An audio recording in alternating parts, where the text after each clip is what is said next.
السلام علیکم ناظرین، کیسے ہیں آپ سب؟ امید کرتا ہوں خیر و خیریت سے ہوں گے۔ آج ہم دکھانے والے ہیں ہمارے شہر کی مسجد، مرکز والی مسجد جہاں مرکز لگتا ہے۔ یہ اندر کا ویو ہے، یہ اندر ہے، یہ اندر تابوت رکھا ہوا ہے اور یہ اوپر جانے کی سیڑھی ہے۔ یہ فریج والا تابوت ہے جو باہر سے لاشیں آتی ہیں مہکتی ہیں تو اس میں رکھا جاتا ہے، اور اوپر رکھی ہوئی ہے تابوت۔ اور یہ ہماری مسجد کا صحن ہے، یہ اوپر کا ویو ہے۔ اوپر جا نہیں سکتے ہیں کیونکہ دروازہ بند ہے، اس لیے اوپر سے نہیں دکھا سکتا آپ کو۔ چلیے میں ادھر سے ہی صحن دکھاتا ہوں آپ کو۔ یہ ہماری مسجد کا صحن ہے اور یہ تمام دروازے بند ہے اس لیے کہ اندر اے سی لگی ہوئی ہے۔ یہ بہت پرانے پنکھے ہیں اور یہ اوپر کا ویو ہے۔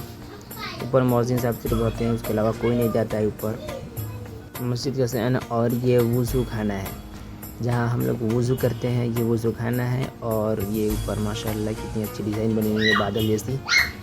یہ وضو خانہ ہے اور یہ جو راستہ دکھ رہا ہے بائیں جانب سے راستہ ہے بیت الخلاء کے لیے جانے کا، استنجا کے لیے، یہ استنجا کے لیے جاتے ہیں ہم لوگ۔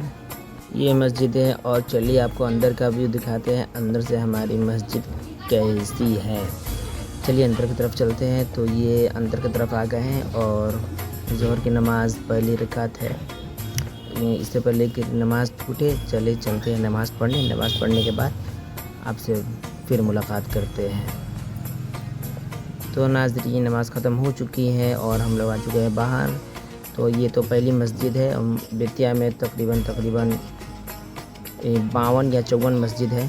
آپ لوگ کمنٹ کیجئے مسجد تمام دکھانے کے لیے، میں ساری بیتیا کے تمام مسجد آپ کو دکھاؤں گا بلاگ میں۔ ہمارے بلاگ چینل کو سبسکرائب کیجیے اور پھر ملتے ہیں اگلے ویڈیو میں۔ اللہ حافظ، السلام علیکم ورحمۃ اللہ وبرکاتہ۔